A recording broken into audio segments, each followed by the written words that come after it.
Welcome, everyone. We're doing a deep dive today into something pretty cool. The RC aftermarket's hop-up revolution. Hmm. If you're into RC, you definitely know that feeling. The stock kit. It's just the beginning, right? That urge to make it faster, handle better, survive race day, that created this whole world of third-party innovators. Think of this as your quick guide to that maybe hidden history. Yeah, it really was like this grassroots engineering movement. It turned the hobby completely dynamic. Garages became R&D labs, basically. Yeah. So what we'll do is pull out the key bits from the sources, show you not just what these companies did, but maybe why it mattered so much. Okay, let's unpack that. Where do we start? The real pioneers. Parma International feels like the right place. Founded way back, 1964. Ken McDowell, they really capture that spirit. Absolutely. They jumped from slot cars into RC, which is interesting itself. But the big thing, Lexan bodies, that was a genuine watershed moment for durability and customization too. Right. Before that, bodies were brittle, weren't they? One crash and Yep. game over. Exactly. Lexan could take a beating. It bent, it flexed. Suddenly, racing wasn't quite so expensive or heartbreaking. And they even developed fast core paint for those custom jobs.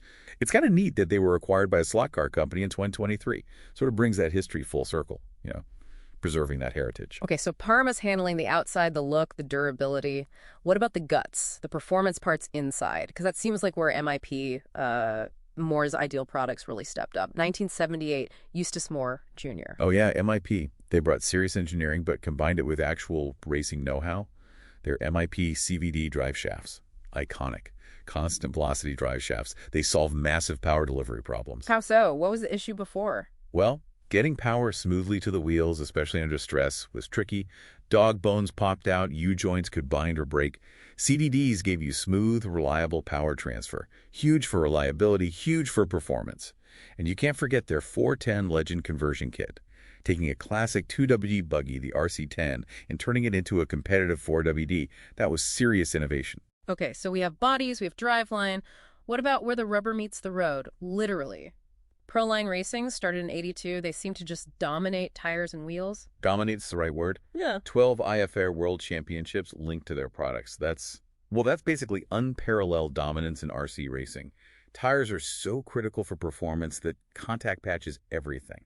Proline just consistently delivered what racers needed. And their acquisition in 2020 by Horizon Hobby, that feels like part of a bigger pattern we're seeing. Definitely. It signals that trend of corporate consolidation, the big players absorbing these really successful specialized brands. Speaking of big shifts, the brushless motor wave.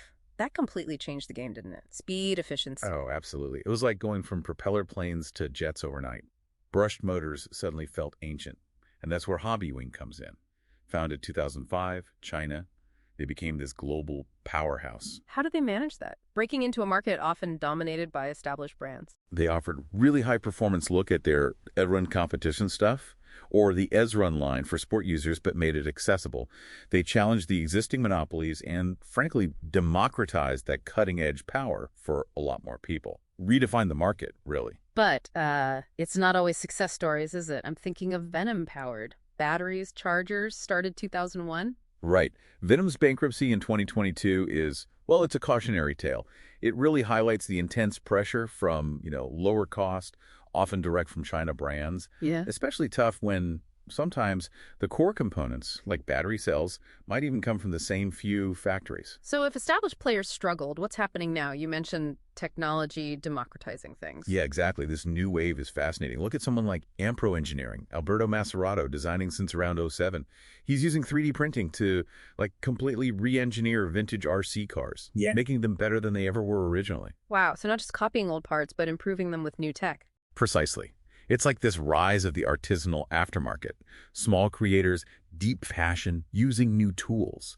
And it's not just complex parts. Think Team K&K. Around 2015, Mike and Amberly Kirby, they tackled something everyone struggles with. Decent hardware.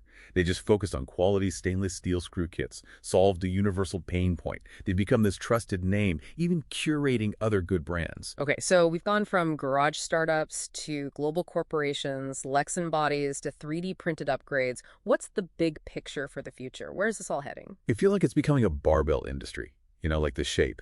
On one end, you've got huge corporate consolidation, big companies buying up successful independent brands, Horizon buying Proline's a perfect example. But on the other end, you have this really vibrant scene of micro-niche specialists and artisans, Yeah. people using 3D printing, CNC, leveraging the internet. They're agile, super focused. The giants on one side, nimble specialists on the other. Exactly. A dual track, almost. Interesting.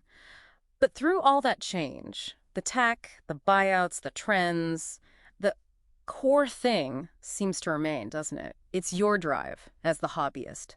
That desire to tinker, to make it better, make it yours.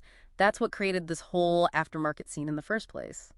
And it feels like that ensures the hunt for the ultimate hop-up isn't ending anytime soon. Well, this deep dive has really just scratched the surface of these companies and the forces shaping RC. Hope you found some interesting nuggets in there. Yeah, and maybe it raises a question for you listening. How do you see yourself fitting into this? With the big companies on one side, the artisans on the other, how does your passion, your tinkering interact with, or maybe even help shape where this amazing hobby goes next? Something to think about.